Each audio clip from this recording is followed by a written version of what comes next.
Hello and welcome to another exciting episode of the Full Spectrum Podcast. My name is Trey, I am Rungren. and we're back. Mostly recovered from being sick. Yeah. I still have like whooping cough, it feels like. Where like all of a sudden I'll be doing fine and then I'll just double over coughing. But otherwise, doing okay. As I sit here and smoke my vape. There's like... See? I apologize. I'm sorry. No, you're fine. You're fine. I was finally able to walk outside yesterday and not just like fall over coughing. And it's like, hey, you know what? I think we're getting there. Right on. So, you know, Baby we steps. continue the journey through a post you know what world. Things continue to grow and change, get weird. And speaking of getting weird, let's talk about weeks. I'm not talking about that part of my week. I need to monetize. That's true. Oh man. So well, what have I done this week? I'm still on the Studio Ghibli thing because Yeah. it was HOwls Moving Castle this week. Pog Frog? On that. How's that? The heck is Pog Frog, Artak? Should I not check this live during the podcast? I trust you are talking, but I'm worried. The music video, huh? Okay. But yeah, so HOwls Moving Castle, which it's a, I'm not sure how many are developed from novels, but this one is. Through that, and it to me, it's just definitely one of the top Studio Ghibli titles for me. Yeah, I agree. Okay. Yeah, I just got sent a picture of Pog Frog.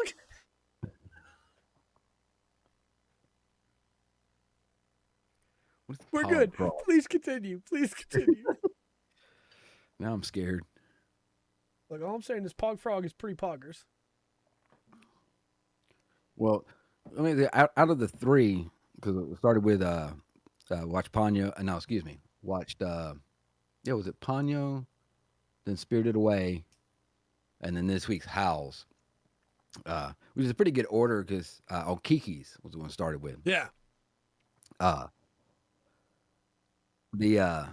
It's kind of interesting to me because I don't know. It's like at this point, Studio Ghibli's like in its stride. Yes, absolutely.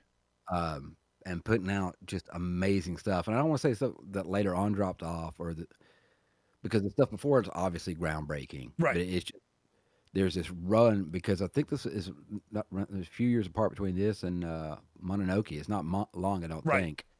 But it's HOwls Moving Castle and Castle in the Sky are part of the same book series. Yes. Yes. So I don't know I haven't read the books. I probably should. But the animation is it's just so smooth. Yes, it absolutely is. And it's still got a little bit of that just these big things you don't get backstory on. Yeah. That you kind of, you have to kind of fill in. Or it kind of ties up nicely right at the end, which can feel cheap sometimes. Yeah. But because of the world they created and it's how much stuff they're giving you over and over and over again, I think they get away with it in this. Right. And it doesn't sit awkward with me. But I haven't really had a chance to watch much else. And I've got an infant child thing in there that likes watching these too. So we usually watch about 3 or 4 times through at least. Yeah. I don't know. It's actually made me more excited to go into next week. Maybe Princess Mononoke, 97, Really? 2000. Okay. Yeah, so a couple more years than I thought. But yeah, Mononoke, which I'm biased towards, that's my favorite. That it's just from that time period. I think that's to me like the height of it. You go from Mononoke to HOwls Moving Castle, right? And that's that, and Spirited Away's in there somewhere. I think a couple years before, 94 maybe. I think one of the big things that changes for Ghibli after this is that after HOwls is that they split the studio. you have Miyazaki's movies, and you have his son's movies, and they're good in their own ways, each one, you know. Yeah. But I think that's really where you start to see the split, and some of them are just knock out of the park, incredible movies, and then some of them are just like, well, you know, this is pretty good. Yeah. The yeah, you also after that, it's like they hit this peak art style, and that's kind of allowed them to kind of incorporate other art styles. Yeah, absolutely. You know, and I think that maybe that had something to do with how they wanted to run it. Yeah. It's like we can do like you have this art style you want to go with, and this feel. And I think that what's really interesting to me is that as the years have gone on, Ghibli has kind of fallen to the wayside. Not that they're still well regarded, but in their Yeah. newer movies, you have these other up and coming studios that have come out of nowhere and done that same style of movie, and it's hit way more acclaim. The Girl Who Leapt Through Time, Boy and the Beast, Wolf Children, Silent Voice, Your Name. You know, these movies that still use that same kind of soft style that Yeah. Ghibli's art has, while still, you know, just rocking it with an incredible story and great music, and you know. Yeah, and there's stuff. It's amazing because there's stuff that I wouldn't want Studio Ghibli to tackle. Right. I wouldn't want to see, no, some of the darker aspects Yeah. necessarily from Studio Ghibli. It doesn't fit the title. It doesn't Right. fit. I don't think that would fit the vision of what Miyazaki had. Right. Right. So all these other, the influence of Studio Ghibli going out, and all these other young artists coming up and illustrators and people going, okay, we can do this, Yeah. and we can tell the stories that we want to, with what we've been given. This amazing, these shoulders to stand on to go forward. So it's a cool thing when you've lived long enough, you can actually see that happen. Yes. And Absolutely. you go back and you kind of go, yeah, wow, that I didn't realize. The first time I saw Mononoke, I just thought it was Right. awesome. Yeah. I didn't understand the cultural implications that Studio Ghibli would have from that movie, and then Yeah. from how. But it's crazy, even down to almost direct parallels in some of the later movies. Like Children Who Chase Lost Voices is my favorite animated movie. I've said that a couple times. It's an incredible movie, but there is a moment where a character jumps off the back of the horse, and as they jump off the back of the horse, it is just that same jump that Ashitaka does in Mononoke, and it's really nice to see, like you said, the inspiration and the way that it's carried forward. And I think we're only going to continue to get some great movies out of the future. Otaka, Nice. I just had this picture of I don't know if you've seen Spaceballs, but Darth Helmet Yeah. sitting there with the action figures, and the door opens by. Yep. Yep. That's awesome. Yeah. Absolutely. Moving Castle's a very good movie. I also watched a movie this week. Oh yeah. I watched two, building up to the release. I was sick, so I didn't get to go see it, but I was building up to the release of the new Kingsman movie. I Okay. watched both the first two movies again, Kingsman: The Secret Service and Kingsman: The Golden Circle. And those movies are still really good movies. They're very different, is maybe the word I'd put it, for spy movies. Yeah. Where they don't follow the tropes. In fact, they call some of the tropes out by name. While also having characters that are not your stereotypical heroes. For a spy movie, they're not always the cool guy, Some of them are trying too hard to be the cool guy. But I think that the movie is very good at what it attempts to do, which is to just tell, hey, what if these people had to do this? What if they didn't have a choice? And this is a third one coming out. Yeah, the third one came out this week in theaters, and or last week in theaters, weekend basically. Okay. And it's a prequel, and I was very excited to see Oh it. yes. Okay. Oh yeah. And, Yeah. Okay. I remember now. Then I wasn't feeling good, so I didn't get to go. But Let's You go back. know. I need to go back and watch those. they're good. The second one has the bar fight scene. Yeah. Both of them have the bar fight scene. Okay. I'll go back Yeah, to that it. is an integral part of that series. I would say is that bar fight scene. I don't think I've seen one. I don't think I've seen the other. Yeah. I'll go back and- Manners, maketh man. It's so good. Those movies are great. If you haven't seen them, just be aware they're a little gory. They don't shy away from that, and if you've never seen the first one, there's a. I'll put it this way: no matter where you fall on the religious spectrum, the fight that takes place with a cult is ooh, that's a good fight. Okay. So just keep that in mind if you're nervous about the movie, but it is very gory. All right. Movies wise though, that's all I've been watching, but I have been watching a TV show still. Yeah. I'm now in season 5 of The Expanse. 5 of 6. Oh, yeah. And it's starting to lose me.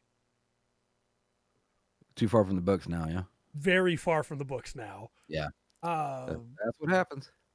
They've deviated so far that so without spoiling too much, in one of the books, in one of the earlier seasons, a character was not introduced in the show, right? That character is in the books. That character has a really, like, one of the best death scenes that I've ever read in the books. It's so good.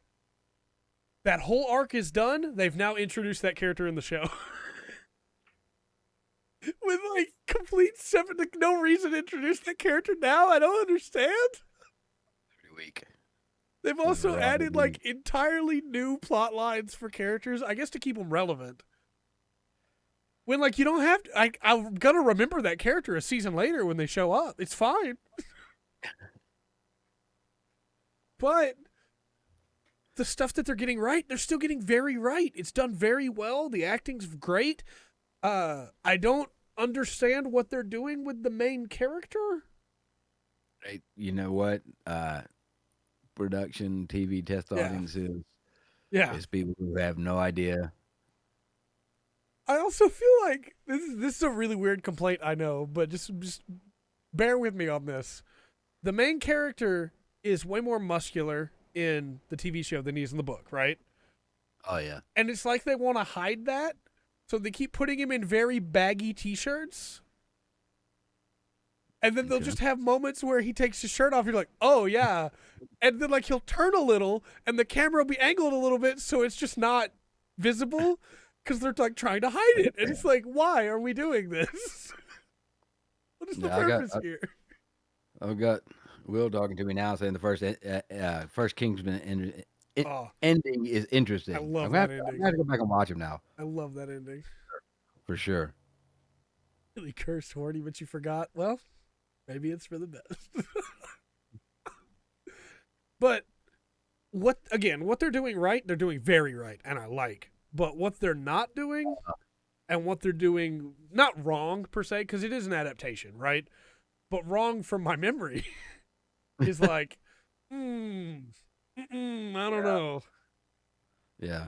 Well, it's when it's too easy for me to talk about Lord of the Rings, so I'll talk about Dune. I haven't watched the movie, but I really love the characters in Dune. Yeah. And there's small things about them, just the way they act, how Frank Herbert explains how they walk, move, and everything. And not that I don't like the movie or the old movie or the sci-fi. Sci-fi actually pretty good. There was just nuances of character that just weren't caught. Yeah. And it's because of the writing style. It is more for me in Dune than it is in Lord of the... There was easier for me to let stuff go in Lord of the Rings. Yeah. Than it is for Dune, and that has to do with the writing style and how they, because Tolkien will give you a character, right, and this kind of sounds inconsistent with the rest of his writing style, but he'll give you a character, and you kind of have a bubble, kind of a something you can't quite, or like unclear glass, right? Yeah, you're looking through it, you can kind of get a picture, and then you build the picture. Right. Now, Frank Herbert, he seems when he introduces a character, the way he does it, I think most people are going to kind of get the same view. Yeah, absolutely. Of the character and how he looks. So, that might have something to do with it. It very well could. I will say too, my girlfriend brought this up because we were watching it. They get really inconsistent in season 4 with space and how space works. Like at one point, a character is airlocked, and the first 3 seasons, no problem. Space is done very well. His radio is still playing in space, and whether it's in his head or not, this character is singing while he's floating out into the vacuum, and you can still hear him. But he's not using a radio or anything, so it's not like a radio wave is transmitting. Sound dies in space. Yeah. Yeah. So, like, it's just this moment of like, okay, what are we doing here? I get that this was for the movie moment, but like, what are we doing? You know, he just sings that good. Yeah, he sings so good. Space listens. Mm-hmm. I don't know. I'm gonna finish it because we're already this close in to the end. You know, might as well. It's only got 6 seasons, but I don't know. We'll see. He's afraid of anything. Well, And isn't afraid of it. And isn't afraid of it. have you been playing anything? I have not had a chance this week, and I realized that today. I got of course I was sick for a little bit. It just put me behind on stuff, and part of what I do with music is singing. Yeah. And yeah, it just I haven't really been feeling it. Understand. I did get my song up. I went and stuck a song up on Rumble. Did get that up. Look up Rungren and Rumble. So, Yep. but yeah, I was behind, so I was trying to come up with something and work. I spent most of the time just playing the guitar. Oh, I did get this is cool. Hold on, and then this took a lot of my time as well. Come here. Let me get this on here. Ooh, Yeah, and the little nice. the little bell things. This sounds good. I don't know if y'all can hear it. Cannot. No, I'm sorry. Moving around here. Got bell sound to it. Nice. Yeah, it's cool. So yeah, I played that a lot. Waverly asks, "What about Arcane?" Oh yeah, we watched the The League of Legends show? yes. I haven't seen it yet. I want to. Very good. Very good. The and man, we're talking about like art style. The art style they picked and the art style they went with is excellent. Yeah. Yeah, it's not there's nothing like super deep about the story. It's a good story. Yeah. But there's nothing deep about it. But it's one of those instances for me. Now I never played League of Legends. The where the art style, the story, the characters, it all works together to create the world. There's nothing conflicting. Yeah. When you see each character, they feel like they belong Yeah. in that world and in that place. The oh yeah, Jinx. Poor Jinx. I want to watch it. It looks really good. I want to help her. If I Yeah. like Harley Quinn, I'll like Powder. Okay. I unpopular opinion now. I think I like the character of Powder, which if you know, you know Powder Jinx. I think I think I like her better, even though she's highly inspired by Harley Quinn. I think I Right. like her better than Harley Quinn as a character. I've heard people say that Arcane is one of the best written shows in a long time. I really want to watch it. Yeah, it did. It really it kind of set me back a bit. Hmm. But it's done very very well. Yeah. And I like stories that have a happy ending. You know, Yeah. and everything wraps up nicely. You need those stories. Those are good stories. Not taking, but Yes. I also like stories where, the situation is there is no happy ending. Yeah. You know, so and this story captures that really really well. Okay. Like I said, the characters are done well. I'm gonna sit and praise. It's not the greatest thing of all time. I don't want to make it sound like saying that, but it is Right. damn good. And the artists on it, fantabulous. Okay. Absolutely fantabulous. Excited to get to watch it then. Yeah. Good stuff. I did play a couple things this week. Started a new Stardew Valley farm on the PlayStation because I could do that from the couch.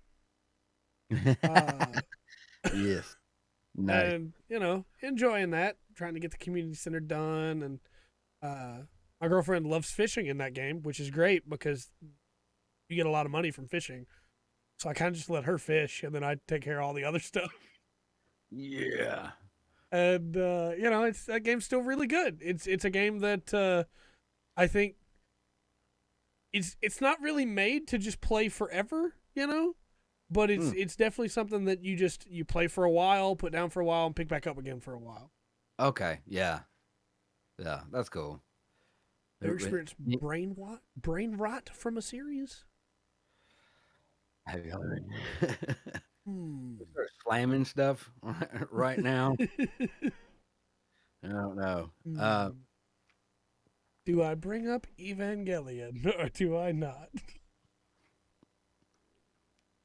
I don't know. There's been some very bad series over the years. I'm trying to think of some right now that kind of got me off.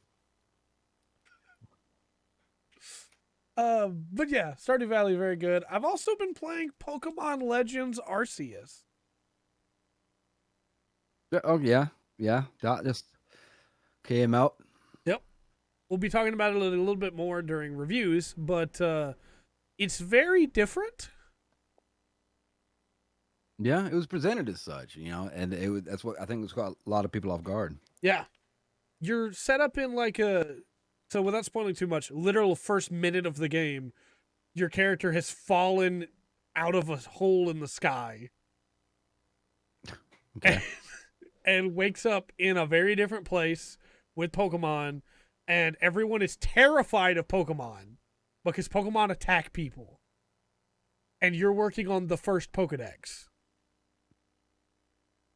So you're working to make bonds with Pokemon and teach people that it's okay to be friends with Pokemon, and teach Pokemon that it's okay to be friends with people. Fight for our pleasure. Yeah. And so as you go around catching Pokemon, you gotta catch a lot of Pokemon in this game for the Pokedex. As you're going around catching Pokemon, like multiples of the same Pokemon, there are these alpha Pokemon that are just Pokemon that are really angry. And they will try to murder you. And so you can die. You have health, and regular Pokemon can try and hurt you too. I got hit by a gust attack from a Staraptor or Staravia, and it did a decent chunk of damage.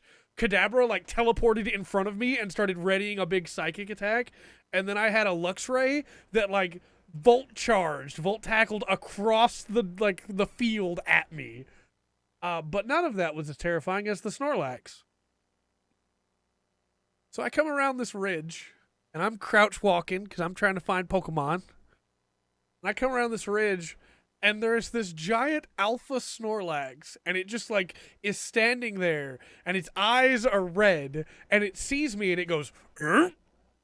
And then it boom, tries to body slam, the whole Snorlax just flies at me, and I barely dodge roll. You literally dodge roll like Souls. Dodge rolls out of the way and ran as the Snorlax was after me. Tyrael? That would be a good name. Yeah. So this is I guess chronologically, this would be the earliest Pokemon game. Yeah, that's what it seems like. I like it. I'm torn because the tutorial, it's very story heavy. And when it comes to Pokemon, I kind of like to just be let free to go. But I kind of like the story this is telling. If anybody's ever played Digimon World 2, it's kind of like that, where you join a team. And the team is like, hey, go catch Pokemon for us so we can learn what they do. You're really good at it. And, go catch this electric type because we sent somebody to get it and they got electrocuted and they're in a coma. So we need you to catch it so we can learn what it can do so we know how to avoid it later. Don't touch the electric ones, man. Come on. Yeah. And it's just like, this is a cool premise. I kind of like this. Also, I was trying to catch a Zubat, and I didn't realize that I had aggroed a Geodude behind me. And literally, like, I've got the Pokeball up, I'm getting ready to throw it, and the Geodude just punches me in the back of the head. Oh. It's like, all right, you know what? Should have been paying attention to that Geodude. I'm sorry. I'll get out of here. I'll leave. So, it's I like it a lot so far. It's good. Well, it sounds interesting. It sounds a lot different than what I think I said it before. I think it's on the podcast. It looks like a Pokemon game for the people that have played Pokemon and now have grown up. Yes. And you still have battles. Your Pokemon still level really quickly. But your Pokemon it really does feel like an evolution of the battle system, because now you have, instead of just 4 moves, you only have 4 moves you can select at a time. But your Pokemon can have a series of moves. And if they use a move enough, they master that move. And then you can use a more powerful but slower version, or a faster but less powerful version. Your Pokemon can attack twice in the same round now, depending on how you level them. Okay. And you choose if you want them to evolve or not once they hit the level where they can evolve. It doesn't prompt you to let them evolve. You don't have to cancel it out every time. You manually go into the menu and tell it if you want it to evolve or not. Okay. It's really cool. Will you lose that if you hold off on it? I don't know. I didn't try because I wanted to get the Pokedex entries in, but I will catch another Wurmple and try because it seems pretty simple. I don't know how many Pokemon. Because I'm going to evolve my Pokemon. I don't know how many Pokemon are in the game, but so far I've seen 25 or so already, and I've only put like an hour and a half into it. So that's a lot good. better than most Pokemon games. Well, I was thinking, because you all usually spend the first hour and a half with a rat and a bird. Mm-hmm. That's what you're going to catch. And I have those, but like I said, I ran into a Kadabra, and like they put so much work into the way these Pokemon move around, and also like depending on time of day. I caught a Drifloon because it was night, so that Ghost Pokemon was out. But like every Pokemon moves differently. Abra, when it spots you, instead of getting angry, teleports away. I don't know where it went. It just teleported, because that's what it does in the old games, So have you got, now they show on the trailer, like being able to ride some of the Pokemon, some of the bigger Pokemon. I haven't gotten that yet. Okay. But I want to.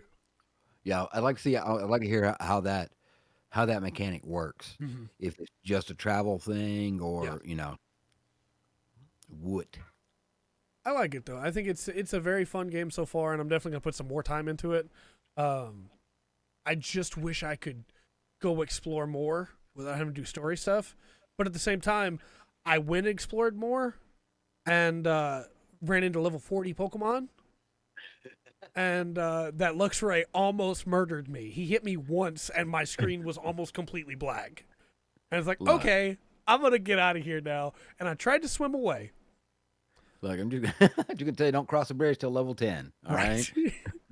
I did find out in Pokemon Legends Arceus, your character does not know how to swim. So I got into the water and immediately drowned. That would be good to know. So, also, apparently my camera is frozen. It took Rockstar a while. Yeah. To get. I mean, so give him a minute. We'll get there. But yeah, I like it a lot so far. Definitely going to put some more time into it. That's awesome, man. We'll talk about it more in a little bit. And then the last thing, I guess I had 2 other games. I've been playing Endwalker still.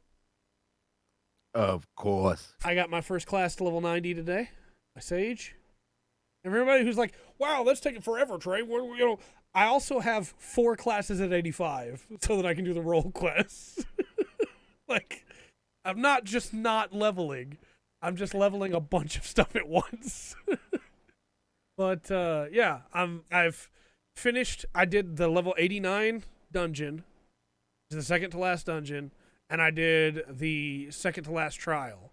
So now there is just a final zone that I don't know for sure what it is yet, and there will be a final dungeon and a final trial. But I have 5 zones of 6 completed. So I am really enjoying it. The story did something that I can't spoil, Right. but it did a thing that I think is really cool.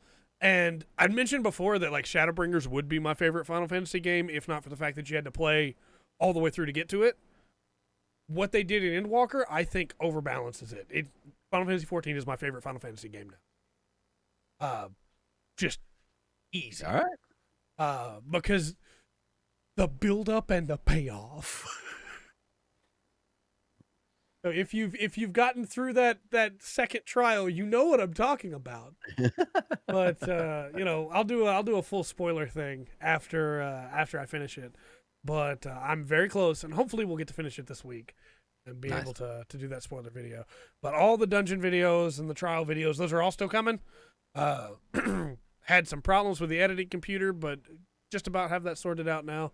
That should be good. And then the last thing that I played, was I did some more 40K stuff. So for Kill Team's sake, I got my 1,000 Suns that I was working on. So I've got, we're going to try and make it focus again, see if it'll do it. Yeah, I'm trying to see it come in. Got my icon bearer. Camera!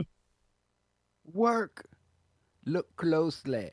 Okay, well, let's hold them up then. Got my heavy gunner. Oh, you know, There we go. Neck. What'd you say? I think the helmet would end up hurting my neck. Oh, I'm sure. There's a lore reason why. These people are just dirt in a suit. And then my sorcerer. Very nice. Yes, a lore. Very nice.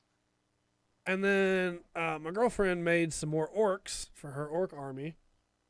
The first group you showed up were all politicians. Yes.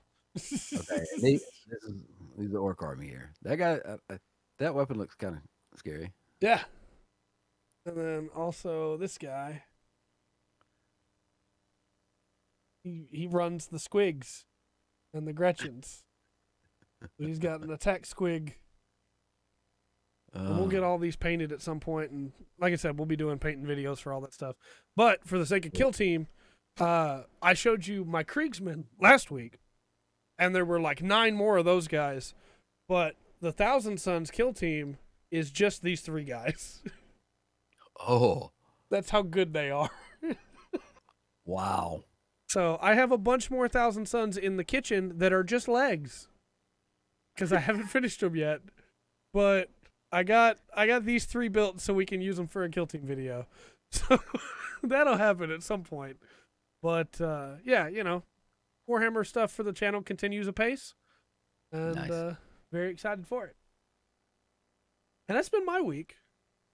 What a good week, man. Been busy. Yeah. All right. Well, what we got? Let's move into everybody's favorite game, reviews. Dun, dun, dun, dun, dun. Now, as a reminder, we have the ice cream. If you can get the score right. Where is the ice cream? Your name comes up on there. It should be coming up in just a second for the stream. Oh, there it is. So, could be true. We have 2 games for reviews today. Okay. We have, normally we don't cover these, but I found it was really interesting, some of the reviews. The Uncharted Legacy of Thieves collection. And the reason that I think some of these reviews are so interesting is because some of these people have never played any of these games before and are now playing them for the first time on PC. Yeah. So, we're going to go ahead and cover them anyway. Let me add that to the deal here. And for anybody who doesn't know, this is Uncharted 1, 2, and 3, and 4. For PC and PS5, Uncharted Legacy of Thieves collection. What do you think the critic average score is for Uncharted Legacy of Thieves collection? Now, again, this is 4 very well-beloved games. I'm going to go 87. Okay, 73, 82. 73, 82. I got 87. Yeah, except we could go. I'll give you 3, 2, 1. Got an 85. The correct answer is 87. Oh, yeah. Okay. So we I get to see. put Rungren's name on the ice cream chart. Okay. Done. Okay. Anybody else has a chance to get on there too if they can guess any more of these scores. ACG says bye. Fair. And we have God is a Geek, who says Uncharted Legacy of Thieves Collection is a masterpiece, with both games receiving impressive improvements, better visuals, faster load times, and DualSense integration. 2 wonderful titles have been made even better, and that is Uncharted 1 and Uncharted 2. Yeah. A glowing review. Yeah. Press Start says, whilst the price is a little steep, I can't deny the fact the Uncharted Legacy of Thieves collection provides the best way to play 2 of PlayStation's best games. Naughty Dog's finest shine on the PS5 hardware, and if you haven't played these games, you're in for an absolute treat. And if you're returning to these games, you can expect to be blown away all over again, not for the enhanced visuals alone.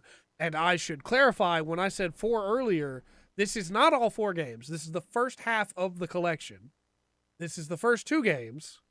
What I was attempting to clarify a second ago and realized that I did not do a very good job of clarifying.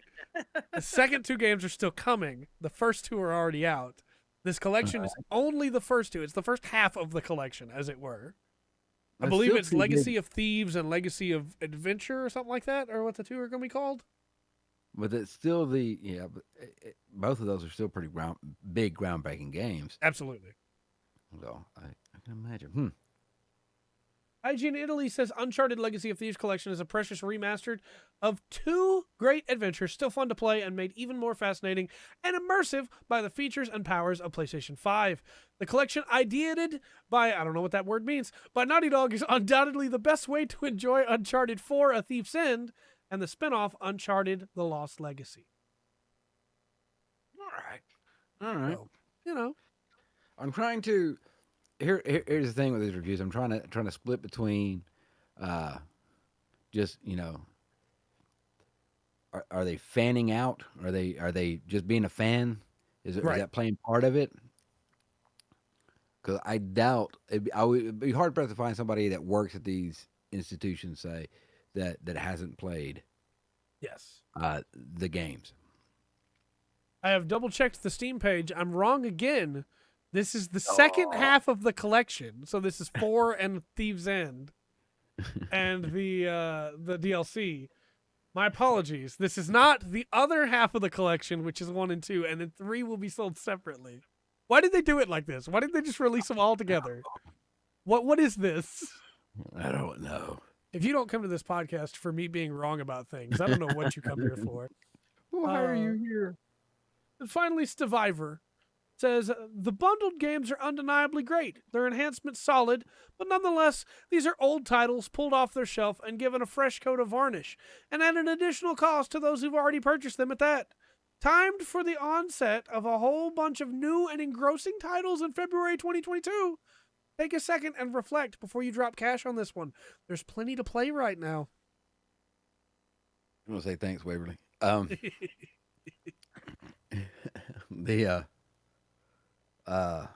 So let's see. That was a might sound harsh, but it's a little more down to earth review. Yes. Of course, it might just be a hipster review. Could be. I'm gonna go 85. Okay. On the recommended score. Recommended. What do you think it is, chat?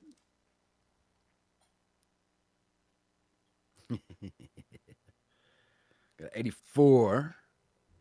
First thing coming in. 88 from Waverly. 83. The score is 88. Waverly also gets on the ice cream board. Nice. Man, we've been a while since we had any winners. We got 2 tonight at least. Yeah. So, God is a Geek gave it a 10 out of 10. Press Start gave it a 9.5. IG in Italy gave it a 9. And Stiviver gave it a 7. 7's still a good score. Should be. Supposed to be. Next up, we have Pokemon Legends Arceus. reviews. This on here.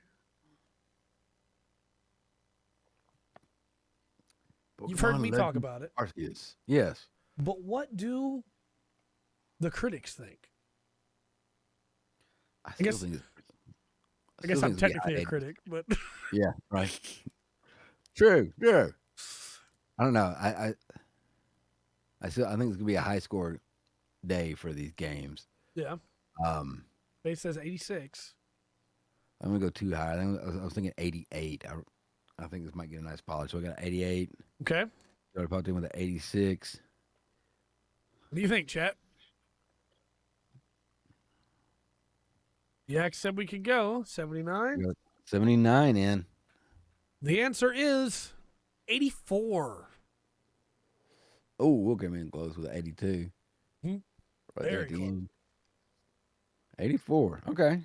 We have Games Radar says Pokemon Legends Arceus is a refreshing take on the Pokemon formula, stripping back the game to focus on the titular creatures. With such great success, it's just let down by the graphics. I forgot to bring that up. This game does not look good. This game looks rough. Really? Yeah. It's not like pop in or anything like that. It's just the texture quality looks low on anything that's not a person or a Pokemon. That's funny. In the trailer, really. I have to go back and look again. Yeah, it's pretty crazy.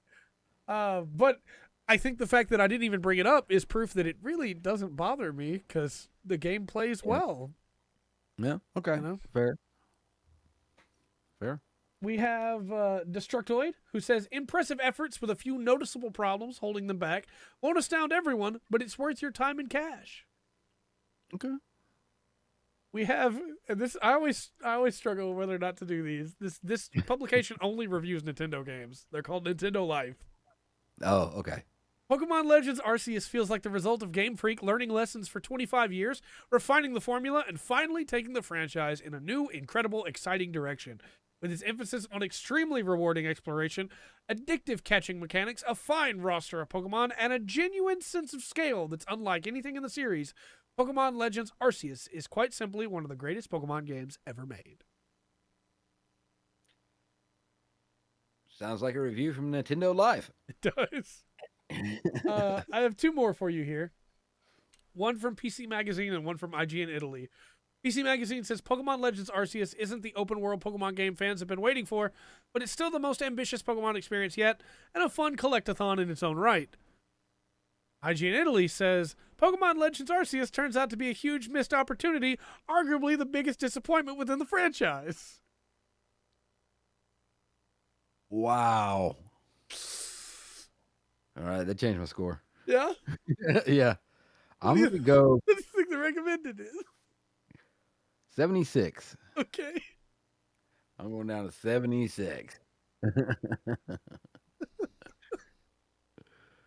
79 for Dan. Another 79. Yeah. The correct answer is 91%. You can't trust reviews. God. I'm going to guess IGN Italy's the only one who said no. And it just scaled it that low. Games Radar gave it a 4.5 out of 5.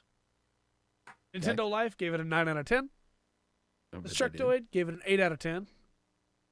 PC Mag gave it a 8 out of 10. And IGN Italy gave it a 5 out of 10. Okay, well that's for reviews. So I did pull up their review, and I just want to give a quick little throw here to they have a section that's like, hey, here are the big moments. We'll have a 70. Their review in brief is a game that should have relaunched the brand and instead does not take the necessary steps forward, remaining stuck in a limbo that it doesn't know what to do with. The few innovations are poorly implemented, and when they are innovative, they're done in a patchy and rough way, and everything revolves around the completion of the Pokedex to excessive levels, such as to block the progression of the story to repeat over and over the same actions, which is true. I could not get to the next area until I caught enough Bidoofs to get the Pokedex there, but also I could have just evolved my Pokemon too. You know, like, there's options. I get where they're coming from. I don't think that it's quite to that level. Okay. But Okay. it's interesting all the same. Well, I know there's a lot of expectations with this game, because as part of the studio it's under, as part of the that corporation, uh, this game is Paramount. Yes. Pokemon's a big thing.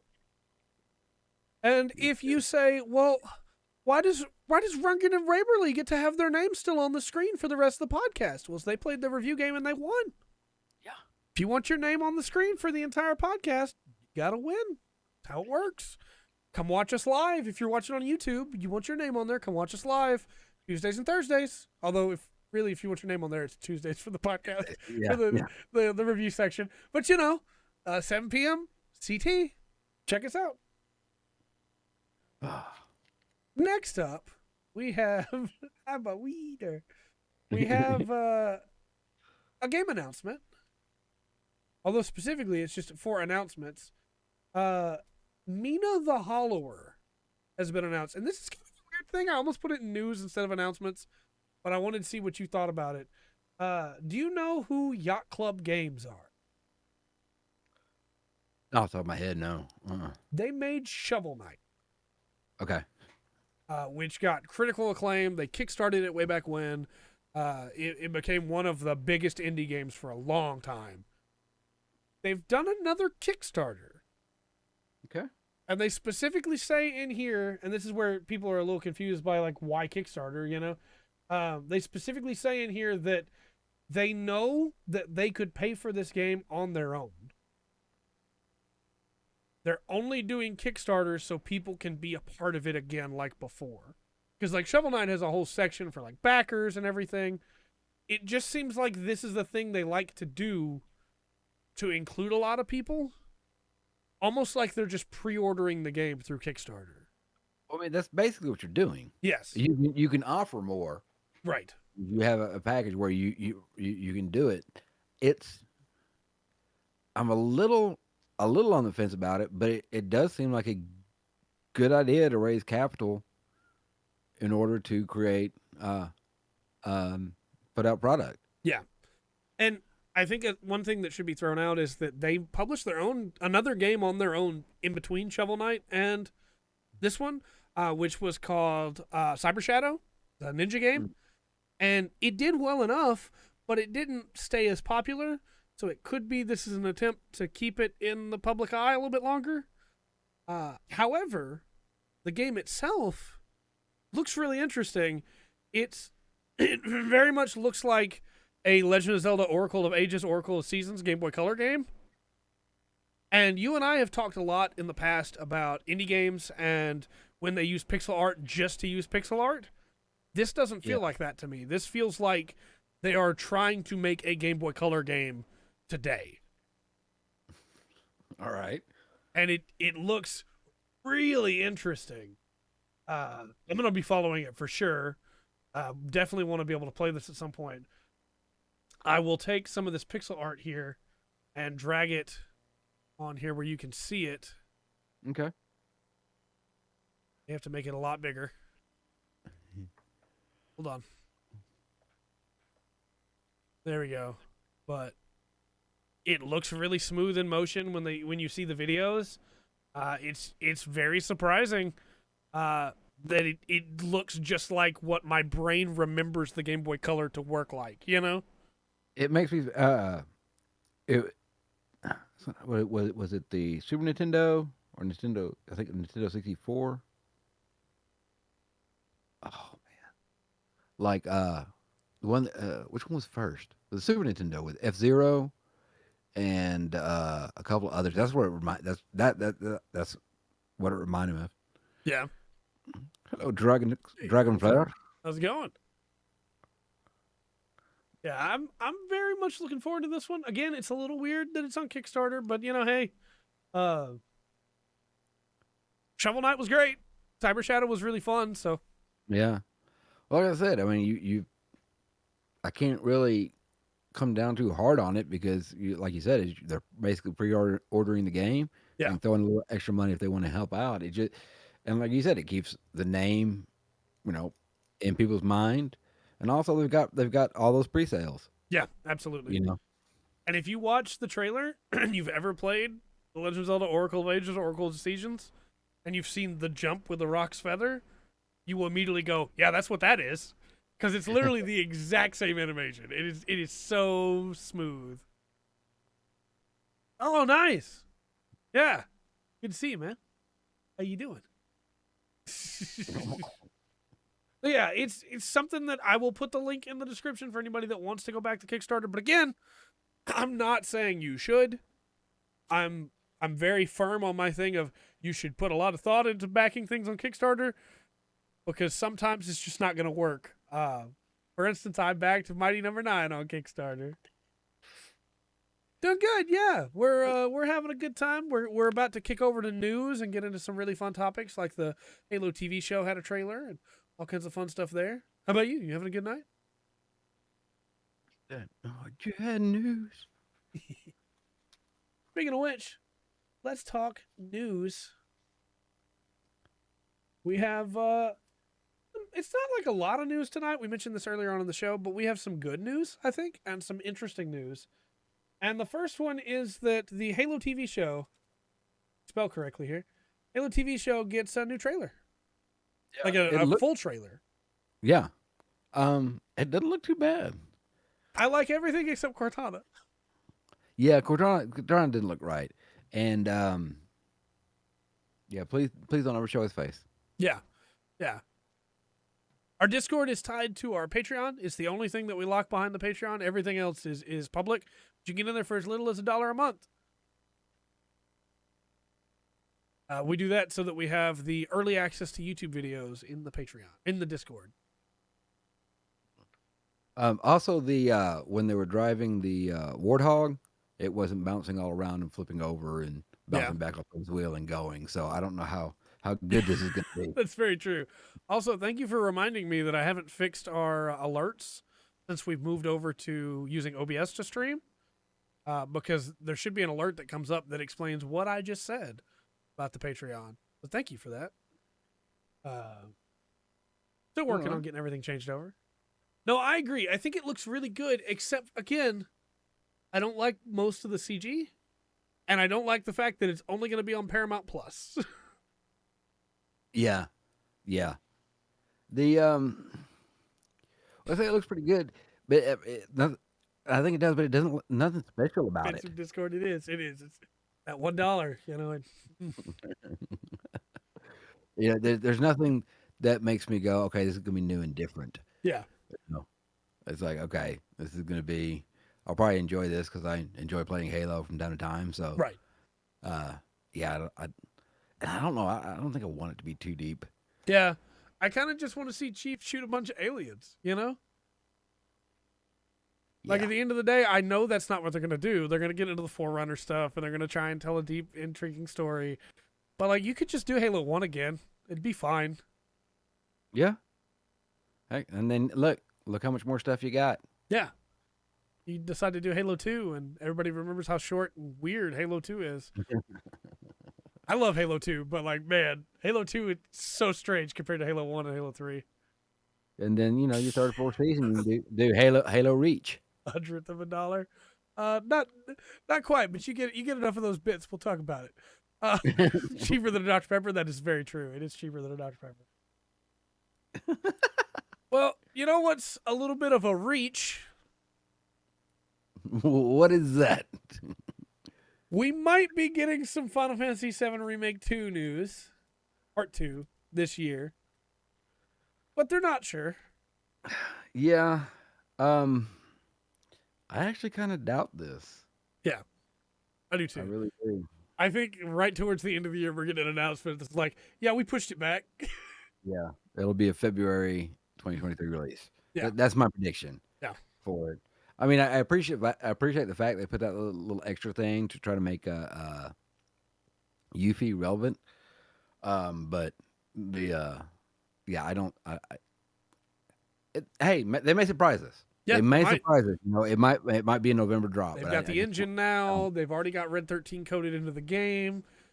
Hey, let's go. I would love to be able to go ahead and recruit some more yeah, characters and yeah. get It's going just into that. there's a lot of other stuff going on outside the gaming world and inside the gaming world as well, but Yeah, outside the gaming world that I just don't see them getting out this year. yeah, I agree. I guess maybe it Maybe depends on where they're going, what spot they're going to in the story too, that's very true, and we don't know. what the next arc's going to end at. It was easy to go with the first one. Well, it's going to be the end of that first chunk of the game Yeah, because that's such an obvious cutoff point. yeah. But where do you stop now? I don't know. Nibelheim? With Eris's death? Spoilers, I guess. Sorry. The No, for what it's worth, if you played out. Remake, things might be different. We don't know. I don't know. Um, yeah, I don't know how big they're planning on making Yeah. this next part. So, like All I said, want is to be able to may play as surprise Sid. Give me Sid. us. The When they reveal Sid, that better be with him like putting out a cigarette on the metal. well, I kind of feel bad doing this because there's things I respect about this company. Yeah. Honestly, I just don't. With the way they announce things, this announcement now seems like they're using the gaming business terms Yeah. where okay, and it's working, right? We're Yeah. discussing it. For We're sure. discussing it. We're talking sure. about it. So it's working a little bit, but yeah, and around that time there'll be some more. I have a feeling we'll get a letter in November. Yeah. I think you're probably right. Well, speaking of letters, Mm-hmm. Segway game is strong tonight. FF14 is getting the next live letter from the producer live. Yeah, this is a big, exciting time for you. 68, and we kind of don't talk about these on the podcast all the time because normally it's just, hey, here's some news. Hey, here's the new thing that's coming up. Hey, we're going to be talking about class balancing. But this live letter coming up this month, I almost said this next month. It's February now. This month is about the future of the game after the end of this main story arc in Endwalker and the next 10 years of 14 and what that's looking like. And I'm really interested to see because they got the Oceania servers up this last week. Those are live now. The queues are way better in the game. A bunch of people on my friends list don't exist anymore because they're in a whole different data center now. They moved, But Yeah. what is going to happen next? Because I still haven't finished it yet. But if it ends where I think it's going to end, it's open. We can do anything, Most likely, yeah. Most likely, people are missing from your friends list because they moved to the Oceania Center data center, whether they meant to or not, just based on where they live. So, But now they have their own servers and don't have to deal with incredibly terrible ping. So I'm glad. Yeah, that's always nice. Yeah. Cuts down on the lag and wait. I'm really interested in this new expansion has kind of brought in some side characters and made them important again. Okay. And my gut says moving forward, we're going to be seeing a lot of the older characters retire or step away and those newer characters move up. Because it can't be cheap to keep the same voice actors on staff for 10 plus years. Well, they may not, with certain software, they may not need that voice actor That's anymore. true. That's as long true. as they've got a substantial sample of their voice, That's very true. All this going on, and Final Fantasy 16, Mhm. The MMO, is supposedly still on track, and I'm kind of curious if they're going to roll the end of 14 and somehow have it connect into 16. Yeah, could be. And then it also makes me kind of wonder because sequels or it's not really a sequel, I guess, in the Final Fantasy world. There's only a couple of true Right. sequels. But like you had EverQuest 1, EverQuest 2, right? EverQuest 2 flopped. EverQuest 1, one Yeah. of the most influential MMOs of all time. Guild Wars Yeah. and Guild Wars 2. And for a long time, you still had more people playing Guild Wars than you Then did Guild Wars Guild 2. Wars. Yeah. And so it's putting one company putting out two MMOs almost has this shoot yourself in the foot kind of Yeah. feel to it. So how they plan on, and you know, obviously the people behind this know that, Yes. you know, they've got that in mind. So I'm wondering if they're going to address that with this kind of wrapping up of what they want the future of Final Fantasy 14 to be. I think so. I think what we're going to be getting is more of like a. I expect there to be kind of like, not to the extreme of the change from 1.0 to 2.0, but like a, hey, the game is now shifting away from this old story. We've completed this old story, moving to a new story arc now. They just got done doing the numbers crunch in Endwalker, bring all the numbers back down. Now we're moving forward into our next big thing, wherever it's going to be. All the old game will still be there, so you can still play it, but this is going to be the thing now. Yeah, 100 in a queue, I'm sure is much easier to handle than 4,000. Yeah. I can get in really quick now, which is great. I have to get up at 3 a.m. just to log in and then get up every 30 minutes to make sure I don't get kicked. Ugh. You know, it's worth it. And then the last little bit of FF14 news real quick. The Valentione event is coming back for Valentione's Day. This is like Valentine's Day in the game. It has historically had some really fun events. This one, we don't really know what it's going to be yet, but you can get a chocobo barding and you can get a mobile for your house. So, you know. Okay. And that starts on the 8th and runs through the 21st. And Pretty this is cool. a yearly event they always give new cool stuff with. Mm-hmm. Nice. What I like about Valentione's Day, you got to keep tripping over that instead of Valentine's Day, is that like last year's event, you had to team up with another player and like go through a maze to complete the event, where you each had to like open the door for the other one, which Okay. obviously you're supposed to do with your significant other, right? But you can do with Yeah. anybody. You can just queue up with people. So You're a terrible person. You can just do it with anybody. it'd be really cool to Both see. You're SO, but you just do it with anybody. Just queue up. It's fine. It'd be really cool to see what they do this year for it. Cool. I have to be very careful how I say this next one. Gwent is getting a single player expansion. Yeah, it is. It is Project Golden Nekker. For anybody who's like, why did you say it like that, Trey? I want to clarify, I don't use that word. But if YouTube even thinks I've used that word, we're not making any money on this. And we'll get taken off Twitch. So I have to be very, very careful how I say it. Yes. Why did you name this? What are you doing? For anybody who doesn't know, Gwent is like a multiplayer online card game that had a single player expansion that came out called Thronebreaker 2 years ago. Well, it started out you couldn't play it single player, yeah? Right. And that when when Thronebreaker came out, it kind of put their numbers back where they thought it was originally going to be Right. of people playing. So I'm glad they're doing this. It's not a surprise, you know? Yeah. This is going to be standalone too. You can just pick this up. You don't have to have any of the rest of it. That's It's a good way to do it. Yeah. But again, why? Why? For that reason right there, Trey. That's what I feel like it is. You could have named it anything. But Mm-mm. yeah. Mm-mm. What about the Well, golden I'm not Rush? even. I'm not- the Golden Lush. The golden wait. griffin.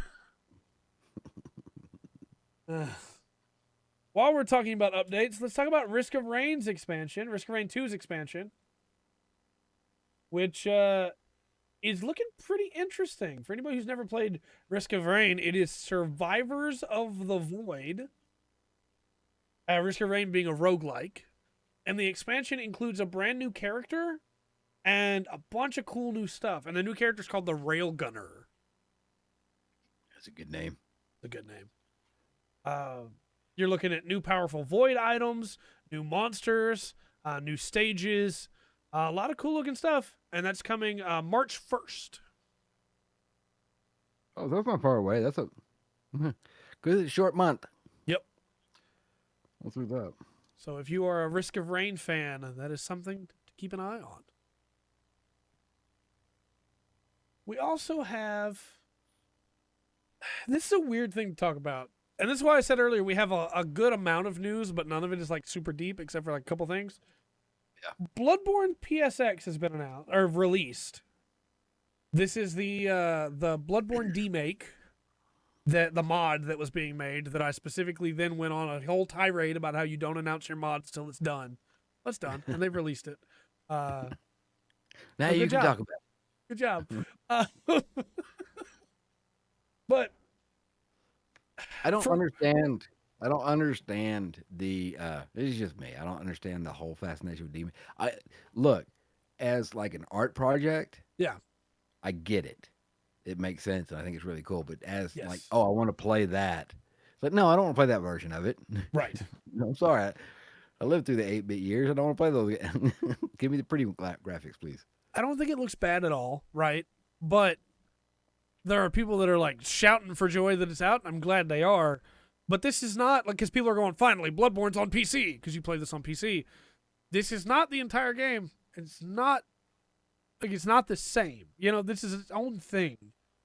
If people are going, well, if Sony won't give us Bloodborne on PC, we'll do it ourselves. It's like, well, that's first off, you didn't do this. Somebody else did. And second off, that's not what this is. This is its own thing. It's a demake specifically of the intro section and the cleric beast. It is its own thing that is not Bloodborne. See, that sounds like somebody's doing it like an art project. Right. You know, they're not gonna do the whole game. It's just this section so you can see how it would have looked, you know. Yeah. Back in the day. But I've seen so many people today being like, we finally have Bloodborne. It's like, well, no, you don't. Like, I'm sorry. I don't mean to be that guy, but you don't. That's like when you go to, back in the day, you go to the arcade and play. Let me think of a good one. When you had the arcade and then you had the NES. Yeah. And you would go to the arcade and you would play Teenage Mutant Ninja Turtles. Yeah. In the arcade. Look great. Yeah. You would get the Nintendo copy and you would take it home. Yeah. It's not the same. It's not the same game. It's got the same way with Gauntlet. Yeah. You know, there's a few others through there. It's not the same game. Centipede, yeah, for sure. Not the same game. Not the same game. And like, don't get me wrong, I think Bloodborne should be on PC. I think Bloodborne should be available for people to play. But this is not, Sony's lost no money from this, and this is not sticking it to Sony. This is just its own thing. Calm down, people. But since we're talking about Sony and people needing to calm down, let's talk about the Dying Light preload. Dying Light 2 preload size. This is kind of interesting. There's nothing missing, right? Yeah. It's the same game.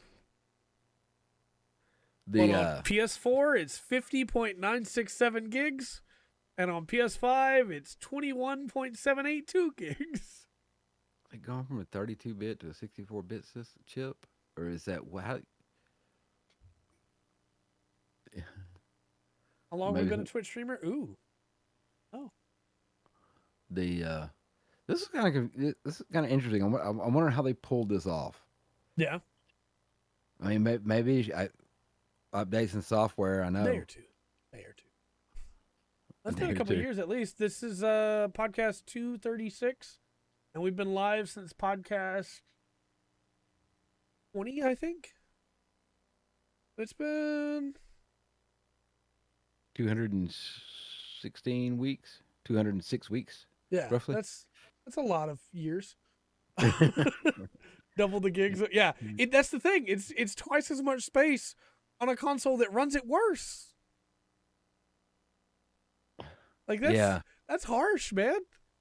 Well, see, there's something going behind because you're going to get hardware, a big jump in hardware, Hmm. and it takes a while for the software to catch up. And you Yeah. always see that when like a new console drops, right? Yeah. You'll get behind a new console, and yes, the graphics are so much better than the old console last series and everything. And then when you get a chance after a few years to go back and take the last games that were on that Yeah. console, the first Yeah. one where the software is caught up. So, and that's integral to the hardware. The hardware's got to be able to handle everything. Absolutely. It kind of on a bigger subject for me because there's a lot of things that going on. There's new AI chip and Hmm. rhythm, like AI chip and algorithms been set up. It's obviously not public right Right. now. Uh, they claim it's probably the closest. This definitely, I would agree with the claim it's the closest thing to actual AI that we have Okay. on the descriptions and everything. But and I know that kind of seems off subject, but it actually ties back in. It actually ties back into this of them being able to do this, and then I don't know where I'm going with that. I hate bloatware. Well, and that's the thing is they claim that there's no compression happening that makes it like smaller. They just claim that it runs so much more efficiently. Like that can't be right. Then what is that? What? I don't know. So I don't know. yeah, I guess. Look, I'm gonna be honest with you. I'm not trying to sound like a conspiracy theorist. I really feel like this is just trying to make people go, "Hey, buy it on PS5." When realistically, I'm with Dragonflare. I'm just gonna get it on Steam then. All right. Like that seems like the obvious choice. Yeah. So I don't know. I don't know. But yeah, that's the weirdness that is Yeah. this. Well, speaking of weird stuff with Sony, because we got a lot of Sony news today. Uh, the PlayStation and Discord integration is finally rolling out. Mm-hmm. We Yeah. had been told about this a while back, but it's finally actually happening. Mm-hmm. People are already being chosen, starting literally today. People are being chosen and allowed to link their PSN accounts to Discord to display what they're playing. And eventually this will be to be able to screen share through Discord and all that fun stuff. I think. Say my name. That's disturbing. No, Yeah, cool. I think this is there's all kinds of business stuff that goes on behind the scene. There was a few months ago where Discord and D&D Beyond were going to do its own thing. Yeah, And we actually talked about at that time what was going on. I kind of opened the door a little bit for Microsoft yeah, to be able to buy Discord or team with them. And obviously, I think behind the scenes at that time, Sony was like, "No, we've got this." yeah. We're already in talks. Yeah. Now, again, just to clarify, you cannot, even if you get hooked up with it today, you cannot like screen share PlayStation games to your PC today. But imagine playing on console. Presents. But that is coming. Right now, it's just the being able to see what you're playing.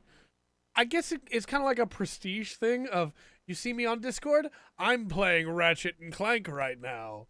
When it's like, well, I mean, I could literally make it say I'm playing Ratchet and Clank without having to connect it. It's fine, Yeah. you know. No, this is just first step and Yeah, much further integration for sure.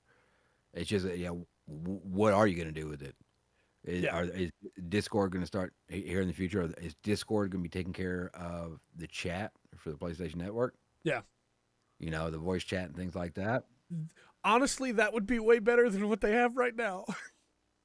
The chat they have right now is bad. Yeah, I think. Discord's now in Minecraft. Yeah, I think Microsoft missed that deal. Now that Yeah. they've definitely made up for it. Yes. Since They for that. sure have. Um, there's aspects that would have been okay. for Discord to go with Microsoft, but I think in the end it would Yeah. have been a worse deal. So I'm got if any of the three got it, I'm glad that Sony's going with it. Yeah. Um, It's going to be interesting too, I think, because one of the biggest issues with Sony's chat feature is that you can just add people to chats without their permission. You don't have to ask somebody to join your chat. You can just add them to chats. And Discord doesn't do that, which is nice. Oi. So watch Discord start doing that. Yeah, people can just add you to random stuff now. No. It reminds me a lot of when we first launched the podcast and we had the email, right? And I started getting signed up for newsletters through email because people would just like use the channel's email. And it makes me think a lot about that, where when PlayStation 4 first launched, I was getting added to so many groups of people just like, yeah, how's it going? Or it'd be like in a completely different language. It's like, why did you even add me to this? What is the purpose here? So, I don't understand. we have one last news topic, but I think it's the one that's going to take the longest time, and it still has to talk about Sony. And I'm really glad you're here because, you know a lot about the stock market, you know a lot about business dealings and the way that companies normally act, and it's always interesting for me to be able to talk to you about these because Sony has acquired Bungie for $3.6 billion. Yeah, this is obviously I think this is a necessary move for Sony. Right. I'm not super excited about uh not super excited about all of these independent studios getting bought Yeah. up or all the individual studios being bought up. But Sony's actually kind of had it rough for the powerhouse that they are Mm-hmm. and what they should be doing. And I don't see the surprise for the price tag, 3.6 billion. Um, I think that's a pretty good grab. Yeah. I do have a question for you. Yeah. I've seen some back and forth on this as to whether people think that this is because of Microsoft's acquisitions of Activision Blizzard. Do you think this was already in the works? Maybe from as soon as Activision split off, when Bungie split off again from Activision and bought themselves back? Or do you think this is like in answer to Activision Blizzard being purchased by Microsoft? No, this Because is I know this these is deals take a long time normally. they do, and this was in talks before that. Now, here's the thing, because if you see it, if we the public get to see it, whether whatever it is, right? When we the public get Right. to see it, hundreds of hours of thought have been put into that already. Right. By the time it gets to our eyes, so this was set up. I would speculate that this was set up. This was going on beforehand. Hmm. However, they would be well aware of the business rumors of what Microsoft is trying to do. Right. Now, what the acquisition of Microsoft getting Activision, Blizzard, um, did at most probably gave Bungie a little more bargaining power. Yeah. So Sony might have ended up playing just a little bit more there Yeah. towards the end as they jacked it up. But no, I would almost 100%. Yeah, this was in discussions well before Yeah. Microsoft made that actually announced that their purchase. Right. How crazy is it that Sony used to own Crash Bandicoot and now Microsoft owns Crash Bandicoot? Microsoft Yeah, used to own Bungie, Bungie. that made Yeah, Halo, and now Sony owns Bungie. Do you well, think Sony is going to use Bungie to make the Halo killer? no. No, I don't think so either. Uh, I think we'll be surprised with the direction that it takes. Yeah. Obviously, like Bungie got some name recognition. Yeah, for sure. So with the power behind it and what they've done, I think Sony's still got enough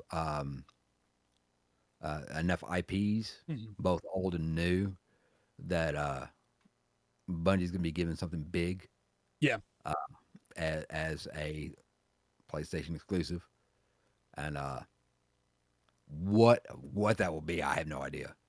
Do you I have no idea. think Sony will save Destiny 2 and the terrible idea that is sunsetting? I don't know because here's the thing. Sony has a way of doing stuff, Hmm. and the way Destiny 2 set up is not It's not that doesn't seem, way. yeah, it doesn't seem compatible with the way Yeah. that Sony works. Um, I don't know. I really don't know what they're going to do with that. I'm interested I to don't know find out. if they can give back the content. Yeah. Like, hey, you can run that again. We're not like that. But Because I don't Sony has know. more than enough money to make the servers to be able to handle it. But is it worth it? Well, here's a weird thing in gaming right now, though. Um, Having the money for servers is not the problem. That's true. Getting the servers is the problem. That's Getting very the true. servers is the problem right now. Even still, I That's very mean, true. yeah, Square yes. threw money at it to get those Oceania servers. Well, yeah, but they got And still we had to wait 4 months. no in November of last year, Sony managed to procure 22 million chips Yeah. that they needed, and like you said, we're just now getting to see. Okay, now that's where those chips are coming from. Right. As you know, they're going out for the servers and stuff to Yeah. get bigger. And while we had some consoles, released PS5 consoles Yeah. not too long ago. I have a couple more questions for you Absolutely. that I had set aside for this. Because, again, I think that it's really interesting getting to talk to you about this in particular because you do pay attention a lot to acquisitions and how companies go about them. Do you think, I should specify before I ask this, I don't think this will be the case, but do you think Nintendo is going to make a, like, clutch grab to try and keep visible with everybody else as well? And if so, who do you think it's going to be? Yeah, no, I don't think so. Um, Nintendo's got its plate full Right. um, with a lot of hype. Mm-hmm. You know, Breath of the Wild as 2. we exactly as we get closer to the end of the year, we're going to be inundated with Breath of the Wild 2 Yeah. stuff. We're getting rumors about, and I almost brought it up in the news. We're getting rumors about a brand new Mario game that will Yeah. be in the same vein as Odyssey. The rumor right now is Super Mario Luna, and that it will Okay. be something to do with the moon. I think Luna would Those- probably just a working title. Yeah, probably. I would bet. Um, no, yeah, no, they're not going to go because Nintendo. The power that Nintendo has is being different from Sony and Microsoft. Yeah. You could just look at the last consoles that came out when you had the Xbox One. Yeah, Have a good one, Will. Thank you. later will. Appreciate you. Where you look at the Xbox One, the PS4, they're swinging each other, and Nintendo goes a completely different route. Yeah. They don't try to compete with Xbox and PlayStation on like power level, right? Or on graphics. They compete with their own IP Mhm. and their own storytelling. And like I said, I think because of the IPs that they own, they don't have to worry about it. Yeah, I agree. Who do you think is the next acquisition? Because it could be from anyone, right? It doesn't have to be the big three. It could be literally Sega could decide to acquire another studio in the rush of all this. But my gut says there will be somebody who will go, well, I have to get another studio then. Who do you think the next studio acquisition is going to be? I don't know if it would be that or it will be some remaining few studios that are standing, Yeah. kind of conglomerating. Yeah, could be. To give themselves a little more capital, a little more standing power Right. against the takeover, Yeah. or against a buyout.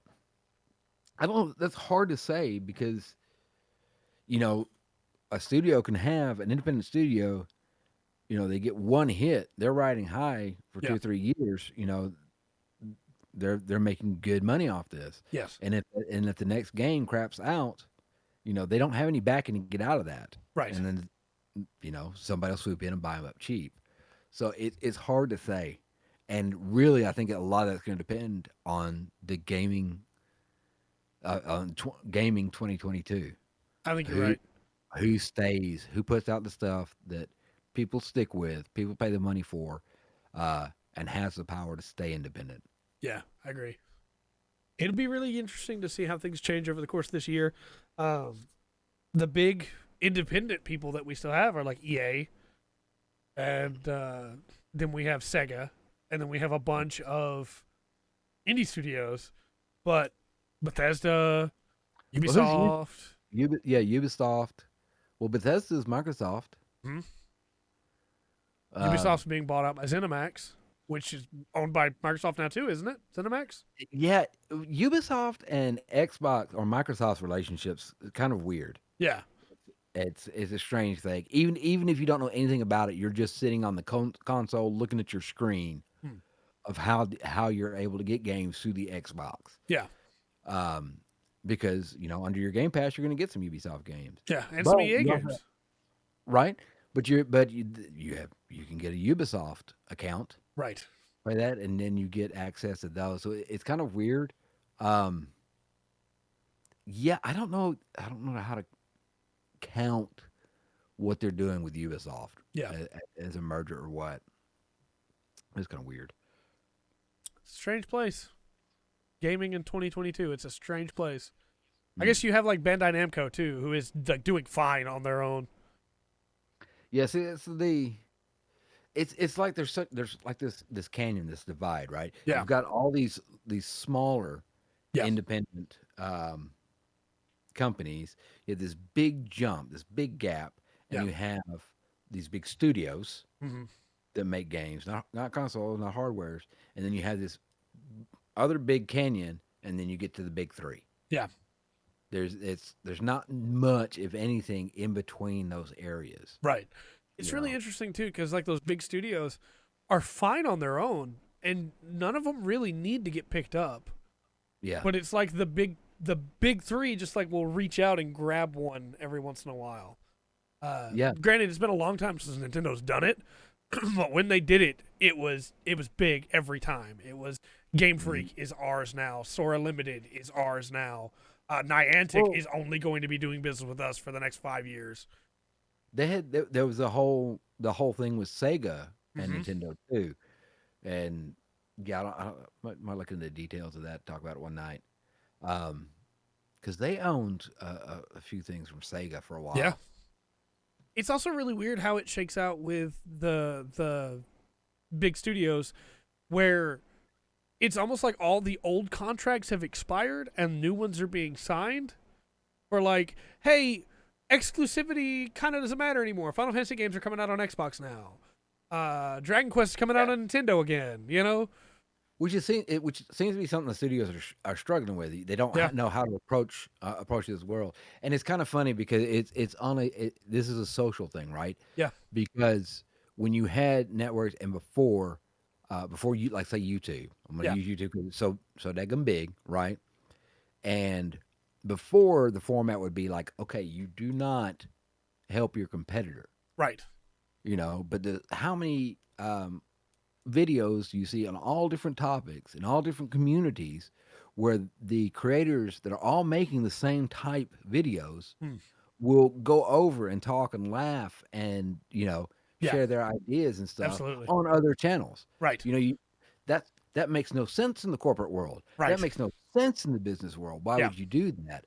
And so now, on our end of it, well, it does make sense, Yeah. and it Of makes me course. feel good, you know Yeah. it makes these people seem more real, and I don't know. There's a sociological gap Yeah. there between corporations and people, and you can see them trying to embrace it a little bit with, like, hey, okay, this is Right. exclusivity. We're going to get some other games on here, but they still really, even though if you go back and look at the majority of games that are no longer so-called exclusive, Right. uh, if you're not on the original console, you're still getting the short end of the stick. That's right. o- Yeah. There's on stuff that's not available in there. I hadn't even realized that I looked at it that way until you brought that up. But when you have like when the near raids came to Final Fantasy 14, and you had Yoshida sitting there with Yokotaro and Yosuke Saito, it was just this moment of like, oh yeah, this is great. And it's 100% the same thing as when you have like a Danny Gonzalez and a Drew Gooden on the same video. It's these are just people. We're just having a good time because you don't get that from gaming ever. Mm-mm. No, there's no other medium Yeah, where you're going to get that. If you want to, if you want a stark contrast of it, Yeah. um, look at television news Yeah. and YouTube news. Now, if you go across party lines, political leads, and everything, Right. yes, it'd be a lot. But when you start looking at the groups, Right. they will talk to they talk to each other and come on each other's shows. You're not going to get somebody off, let's say CNN, going over to Right. That's very true. MSNBC That's to very make true. their point. Because, like I said, in that business, that old school style of business, that makes no sense. You do Yeah. not Why help would you people. do that? Yeah. Yeah. It also like it boggles my mind now that we're talking about this because E3 has always been like the perfect opportunity for stuff like that to happen, and it hmm doesn't. Mark Cerny and Todd Howard are in the same room, but you will Yeah. never see them talk to each other. No. And of course, It's blowing my mind. how many uh E3? Can you make yourself any more irrelevant? Right. Yeah, yeah. E3 in its original context, where it was for people who love games, it was for Right. the fans. Mm-hmm. It wasn't for marketing. It's Right. always been for marketing, but Yeah. I think you understand what I'm saying. Um, there was an energy to it, man. There was. There absolutely Uh, was. uh, a movement. There's no other way to explain it. Yeah. Last year, I, E3 this year isn't even on my radar. Yeah.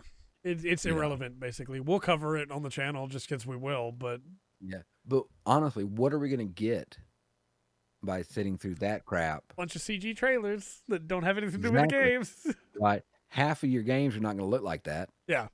At least. Yeah. And then 5 minutes after it's over, I can read the press releases. Yeah. On what the games are coming out. Right. And It's get just a more glorified- information than you got from watching the show. Yeah, it's just a glorified way to show off some trailers, and it's become a marketing tool. It has. And it's forgotten what it was really created for. It has. I think that what this all really comes down to is if we have veered a little bit from the topic, but if these companies want to really bring people in and hook them for their games, the old tried and true methods aren't tried and true anymore. You need to go back to people talking about video game. You need to go back to, like, there is a reason that Giant Bomb blew up for as long as it did and was like the place that people went. It's because, hey, during E3, you didn't watch the E3 stream. You watched the Giant Bomb stream where 9 people sat around a table and talked about video games while the trailers were showing up, There's a reason that Skill Up's podcast about games that he's playing are more popular than the developers themselves playing the game. It's because people don't want that corporate approach anymore. They want the down-to-earth person talking about the game. Yeah. Yeah. Yeah. Yeah. Absolutely. We'll want somebody. I want somebody like me. Yeah. Exactly. And that can be a dev. That can be a dev, absolutely. Bring out a dev to talk about their game, and they're not using all the buzzwords, and they're just talking about, we thought this would be fun, so we decided to include this in our game. You're going to be able to do this thing. And it's like, cool. Yeah, that sounds great. Tell me about it. But don't sit out there and go, in our game, we're going to have the best. How did Todd Howard word it that one year? I don't know. Eyes will need to be faster. It's like, what? Stop it. Todd. Yeah. Stop trying to be cool. We're video game nerds. Right? Stop trying to be cute. The sound will be better. Your ears can't handle it. It's like, you're not getting me here. You're not getting me. And meanwhile, there's like the Splatoon guy is over there making a 2 with his body. And I'm like, yeah. This makes sense. Just I don't know. watch people's me not. coverage. Game You could probably go marketers. You could probably go back through the years and look at and start noticing when the words lost their meaning. Yeah. Like sure. They'll say a whole paragraph. It means nothing. Yeah. That basically says, "Hey, a new game's coming out." Yeah. And I think like a lot of people are afraid of the change of markets. Like they want to keep using the old school form of marketing, but it doesn't even work in old school media anymore either, really. And I say old school media, but you know what I mean? You can't just print a newspaper with a whole bunch of paragraphs and expect anybody to read it. Right. People aren't going to do that. They're looking for specific information and they want to hear it from specific people. People won't watch an interview with somebody that's not learned on the subject, maybe. But even if they are learned on the subject, if they're very dry about it and they're not trying to explain why it matters, people don't care. Meanwhile, they'll watch comedy sketches where people talk politics, even if they don't agree with those politics, they'll watch them. Because the person that's telling the jokes cares. They actually care about what they're talking about. Right. There's a phenomenon. This is something I've noticed here recently over the past, I'm gonna say past few years, right? Political commentary on so many YouTube videos. Yeah. You scroll down to the comments, and so many times, over and over again, they'll say, somebody will be there saying, "Hey, golly, I really don't agree with everything this guy says, but I feel like he's being honest with me." Yes, absolutely. Something to that effect. Yeah. And why people have that feeling about YouTubers on a variety of different subjects, and these are not professionals, right? Right.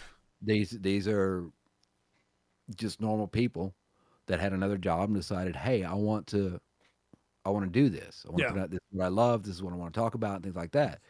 And so other people are seeing that, and the idea of somebody that looks made up and using buzzwords and reading from a prompter and stuff like that just doesn't feel natural. It doesn't feel right anymore. Yeah, we don't want that.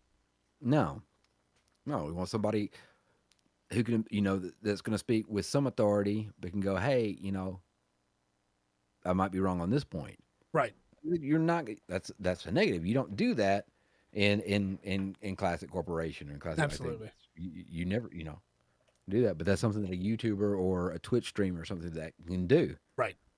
It's what makes the guy on TikTok that just goes, "Oh yeah, I tried this burger while I was at the restaurant. It's all right. I think it had a little bit too much of this." Or his review is 100% going to be more honest than one that is published in a newspaper. Yeah. Yeah. I feel that way. So, all right. We've just about hit the podcast. We talked about that for a while, but I think that was a really good discussion, and I think that when it comes to marketing, this is a thing that we need to keep in mind. And unfortunately, they're not gonna, but it's fine. No. Do you have any plugs? No, I got a couple. I've got a couple short things for you. Okay. I'll say happy birthday to Ronda Rousey. It's her birthday today. Sure. On that. That woman could destroy me in a fist fight. Absolutely. She's also one of the for a while there, she was one of the highest paid athlete in the world. Yeah. Yeah. No offense to her. It's her birthday. Not the time to bring it up. But didn't love her performance in the Mortal Kombat game where she was Sonya. That's all I'm saying. Yeah. Sorry, it's not the time to bring it up on your birthday, but no, she was she ended up she didn't lose well. She lost to a lady named Holly Holm, lost a championship. She didn't lose well, but her impact on not just UFC, MMA fighting, but women's UFC and MMA is undeniable. Absolutely. And so I'm gonna give her that. Also, I got this little story for you right here. Okay. So if I say this company, you will a couple things are going to pop into your mind. Rankin and Bass. Okay. Yeah. Okay. Now the first thing they did was the little stop motion Rudolph. Okay. Yeah. Absolutely. Okay. So that in 1964, then in 77 is when they did The Hobbit, which I love. 1980 they did The Return of the King. Not so much, but we shall see. All right, Aragorn. Old fool. Yep. Hobbit. Okay. Now this was also the studio that did Bank and Rask was Rankin and Bass Right. uh, were hit up for the Last Unicorn. Right. Now, um, Rankin and Bass outsourced the animation work, and they always outsourced it to Japan, Yeah. uh, to a company named Topcraft. Now, Topcraft became rather well known, but after the Last Unicorn, um, a couple years after they put out the Last Unicorn, they started going bankrupt. Ooh, that's a And problem. yes, so a new hire that they had come in reorganize the company actually ended up buying out half the studio and hiring them. And his name, last name was Miyazaki, and so that the Last Unicorn is technically like right before is a Studio Ghibli movie Nice. because the team that did Last Unicorn is the team that Miyazaki hired when that and rebuilt the company and made Studio Ghibli. Nice. Um, yeah. That's really Uh, cool. Connor Cochran, who he worked, um, he okay. Author Peter S. Beagle wrote The Last Unicorn, Right. and Connor Cochran was his agent. So he explained this in an interview. He says, "Here how it is." I was talking about The Last Unicorn. It was financed in England, produced by Rankin and Bass, an American company, but all the work was being done in Japan, which was the process of Rankin and Bass using less expensive animators in another country. Most of the animation was done by a company called Topcraft, and the minute they finished The Last Unicorn, Miyazaki hired them. And in Hmm. fact, he didn't just hire them. The studio top rep was in financial difficulties. He came in and took them over and bought them up and turned them into Studio Ghibli. So most of the animators and designers who worked on The Last Unicorn became the core team of Studio Ghibli, and all those Nausicaa, Kiki, all of them, the great Miyazaki early movies, were done by many of the same people who worked on The Last Unicorn. It also turns out that technically Nausicaa is not the first Studio Ghibli movie because it was put out before Studio Ghibli was official. It counts as a Studio Ghibli Yeah. movie Yeah. when you see it in the Blu-rays and stuff, Right. but technically it was out before. That was being worked on while he was trying to While he was basically buying the studio. buy Yeah. out and get. He had the people working That's on it. really cool. You know, I in thought you would like. hindsight, I can see the styles obviously are a little bit different, right? But I can Yeah. see, especially in what are they called? I can't remember the name of it right now, but like the slide frames, the where the part between two stills, the Mm, smears in the smears. I can mentally see the smears from Last Unicorn and connect that to like Nausicaa, and yes, that yeah, is the exact same smear work. yeah.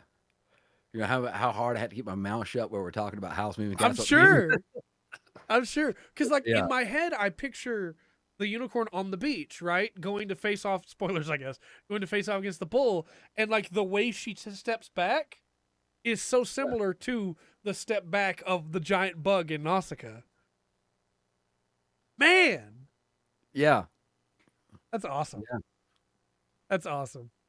yeah. And because of that, I'm wondering, and because of how businesses are in Japan, Mm, because it was outsourced to Japan for both The Hobbit and The Return of the King. right. Through that, if there's if there's that line goes back even, how many of the animators, there might have been one or two of them that were in there at that time back in the Right. 70s, that ended up, worked 20 years later in 1992, were working on like, Spirited Away or Yeah. Kiki. For anybody who's never seen those Rankin and Bass movies, by the way, you should. They're very good. The Hobbit for sure. The Return of the King's a little Yes. weird. They're trying to It's cram a whole very bunch in. weird. I love it, though. Where there's a whip, there's a way. Hey, it's got some great songs in there. The Yeah. the little live action shadow things are kind of, I don't know, Yeah, that's really weird. but the 1977 The Hobbit, Yeah, Rankin great Bass movie. beats the movies By far. soundly. By far. Yeah, it's done very well. Hobbit movie's so good. Um, yeah, check those out. I also have a plug, nowhere near as cool as yours, but I want to plug a channel called Doug here on YouTube. That basically this guy does a bunch of challenges and will like get his stream wrapped into it where they can control using a Python script. They can control whatever game he's playing, and it's always interesting to see the way he does them. He did a Mario Party game against his chat at one point, where That's cool. half the chat, like based on their username, if it was in the first half or the second half of the alphabet, half the chat was one character, half the chat was another character, and then there was a CPU. And so that's just really interesting, you know? But just for fun, weird challenges, check him out. He does some fun stuff. Awesome. And then I wanna plug one more. Eons of Battle, which is a 40K channel, does a lot with putting minis together and painting minis and stuff like that. Very informative. Really, really like his stuff. So just, throw that out there. Want to check that out. Excellent stuff. Excellent stuff. Well, plugging our own stuff, we'll be back Thursday for the D&D podcast. That'll be at the same time on the same channel. You want to plug Tabletop Time? Tabletop Time is great. We'll also have a lot more 14 content coming out now that I've got a new editing setup going. Trials, dungeons, stuff like that. I have a class to 90 now, so after I play it at 90 for a little bit, I'll make the first job breakdown for Endwalker. And then the other ones won't be far behind because, like I said, I already have 4 of them at 85. We've got the Pokemon Legends Arceus first impressions went up. We're doing podcast highlights now. So if you have a moment from the podcast that you thought was really cool, a discussion that you really liked, either message us here on Twitch or shoot us a message over on the comment section on the YouTube video, or just wherever you can reach us. It's in the scroll at the bottom. And just let us know because we really like those. We're really fond of those. Give people a little glimpse into what we do here on the podcast. So a lot more of those will be coming. And then, of course, the podcasts keep coming. 40K stuff's coming up. And now that we have the setup going and everything's working, looking forward to start reviewing some anime and manga and stuff like that again, too. So, also, at some point in time, we'll be starting MMO Monday. Yep. It'll be a once-a-month thing. That's be coming out. But I'm going to let him try to get through some of this Endwalker stuff. Yeah, I'd like to beat it first. All right. Anything else? I don't think I forgot anything. I think you like the part where we both talk about things. Well, you're in luck. Hey, we do that. No, like once again, I got my music up on Rumble, on Rungren over on Rumble. If you're like, well, why would you put it on Rumble? It needs some music. It needs some art. Nowhere needs to be an echo chamber. So, Agree. that's why. Yeah. It's there. So if you give it a listen, I'd really appreciate it. Absolutely. Well, until next time then, I've been Trey. I've been Rungren. We've been the Full Spectrum Podcast, and remember to always enjoy the full spectrum that life has to offer.